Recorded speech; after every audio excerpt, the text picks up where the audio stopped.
श्री स्वामी समर्थ मैत्रिणींनो, आज आहे गुरुवार. तर हे बघा, हे माझ्या मुलाने पिक्चर ड्रॉ केलेला आहे. त्याला पण फार स्वामी समर्थांचं वेड आहे.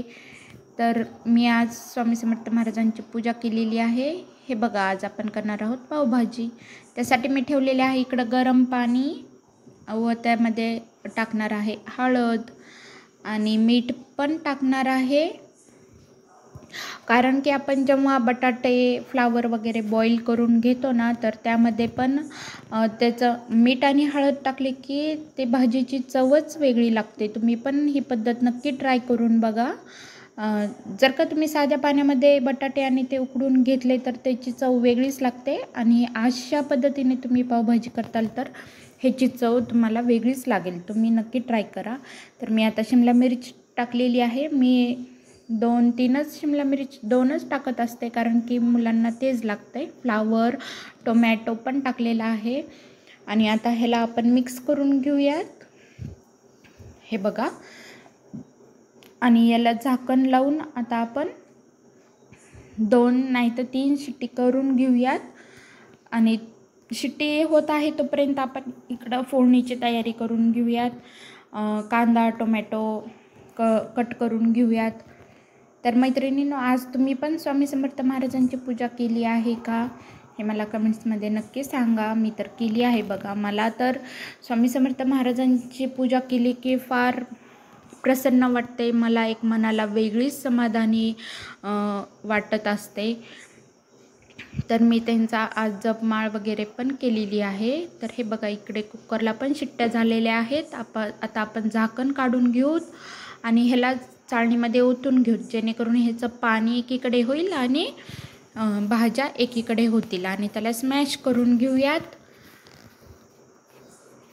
स्मॅश करून घेतलं की आपल्याला फोडणी टाकण्यासाठी अवघड जात नाही. तर हे बघा, आणि फार झटपट म्हणजे पटकन होणारा पदार्थ आहे हा. ही रेसिपी आहे, कारण की ह्याला वेळ लागत नाही. मला तरी असं वाटतं. काही जणींना वाटतंय फार हार्ड आहे म्हणून, पण मला तर नाही वाटत बघा. मला खूप सोपी पद्धत वाटते ही. एकीकडे कुकरमध्ये टाकून त्याला उकडून घेणे. तर आता आपण कढई ठेवून ह्याला फोडणी टाकून घेऊयात. तर बघा, तेल पण छान असं गरम झालेलं आहे. मी टाकलेले आहेत मोहरी. त्याला छान असं तडतडू द्या. मग आपण टाकणार आहोत जिरे. पावभाजी म्हटलं की मुलांना इतकी आवडती ना, आणि मला देखील करायला पण सोपी पद्धत वाटते. त्यामुळे मी पण टाळाटाळ करत नसते. जेव्हा पण मुलं म्हणतात तेव्हा मी पावभाजी नक्की करून त्यांना देत असते. बाहेरचं पण खाणं चांगलं नसतं ना, आणि त्याची पण टेस्ट वेगळीच लागते. तर मी शक्यतो घरीच करून बनवून देत असते मुलांना. तर कांदा पण छान असा लाल झालेला आहे. आता आपण यामध्ये लाल तिखट टाकणार आहोत. तर मी घरचंच लाल तिखट वापरत असते मैत्रिणींनो. लसूण अद्रक पण टाकत असते. त्यामध्ये त्याची टेस्टच वेगळी लागते बघा. लसूण अद्रक टाकल्याच्या नंतर तुम्ही पण टाकून बघा. तर आता लसूण अद्रक पण छान असा फ्राय झाला की आपण त्यामध्ये लाल तिखट सोडूयात. आता हे बघा, कुणी यामध्ये कलरची पण लाल मिरची ॲड करत असते, पण मी करत नाही. मी शक्यतो घरचीच लाल मिरची ॲड करत असते त्याच्यामध्ये. तर कुणी कलर्स भाजीला येण्यासाठी म्हणून त्याला काश्मीरी लाल मिरची पण टाकत असतात, पण मी नाही टाकत मैत्रिणींनो. आणि मी आता तेलामध्ये हळद पण टाकणार नाही आहे, कारण की मी अगोदरच उकडून घेताना भाज्या त्यामध्ये हळद टाकून घेतलेली आहे. तर मी आता ह्यामध्ये पावभाजीचा मसाला पण टाकणार आहे थोडा तेलामध्ये, का तर त्याचा सेंट फार छान येतो मग सगळीकडे तेलात टाकलं की. त्यामुळं मी तेलामध्ये पण थोडा मसाला टाकणार आहे आणि थोडा वरतून पण टाकणार आहे. तर हे बघू शकता. आता मी टोमॅटो टाकलेले आहे. मसाला टाकला की टोमॅटो लगेच टाकायचा, का तर मसाला करपत नाही तेलामध्ये. तुम्ही ही ट्रिक नक्की यूज करा. आणि टोमॅटो छान असे फ्राय झालेले आहेत. त्याला तेल पण सुटलेलं आहे, तुम्ही बघा. आता आपण त्यामध्ये भाज्या ॲड करणार आहोत. मी पावभाजीला मुंबई स्टाईल पावभाजी का नाव दिले आहे, कारण की मी मुंबईचा पावभाजी मसाला वापर केलेला आहे मैत्रिणींनो. तुम्ही कोणता मसाला वापर करतात हे मला नक्की सांगा कमेंटमध्ये.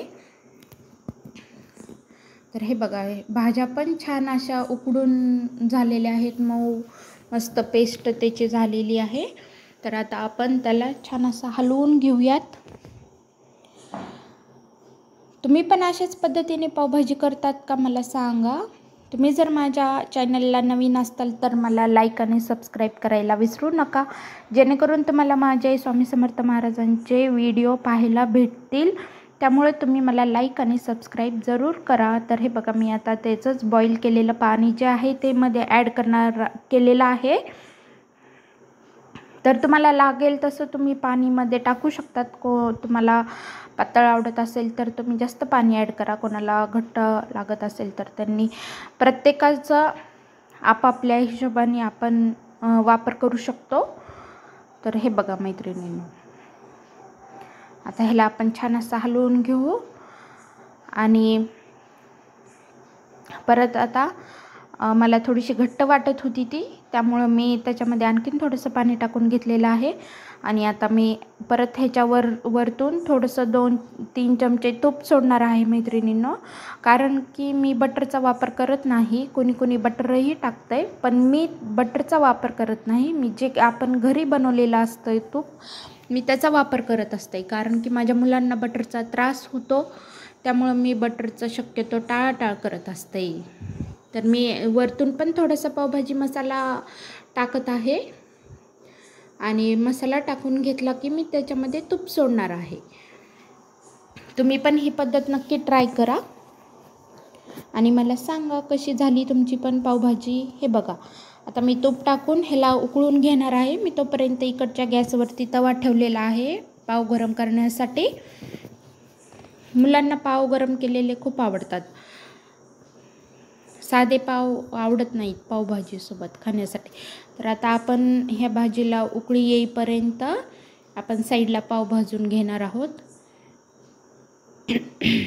मी तवा ठेवलेला आहे गरम करण्यासाठी. तर हे बघा, आता आपण कोथिंबीर पण टाकून घेणार आहोत वरती, आणि परत पण भाजीवरती सोडणार आहोत कोथिंबीर, कांदा, लिंबू. नंतर सर्व करताना आता तवा गरम झालेला आहे छान असा. तर आता आपण मी पावाला पण थोडासा पावभाजी मसाला लावत असते आणि तूप लावत असते. मी बटर वापर करत नाही, कारण की बटरनी शक्यतो घसा बसतो मुलांचा. मुलं खाल्ल्यानंतर लगेचच पाणी पितात, त्यामुळं मी बटरचा वापर करतच नाही बघा. तर मी ह्याला लावून घेतलेला आहे पावभाजी मसाला, आणि अशा पद्धतीनं मी पाव भाजून घेणार आहे. आता तुम्ही बघा, आणि छान असे पाव आपण भाजून घेऊ. मुलांचा आवडतीचा आयटम आहे हा पावभाजी. हे बघा, भाजीला छान अशी उकळी पण आलेली आहे, किती छान त्याला तेल सुटलं आहे. तुम्हाला आवडल्यास लाईक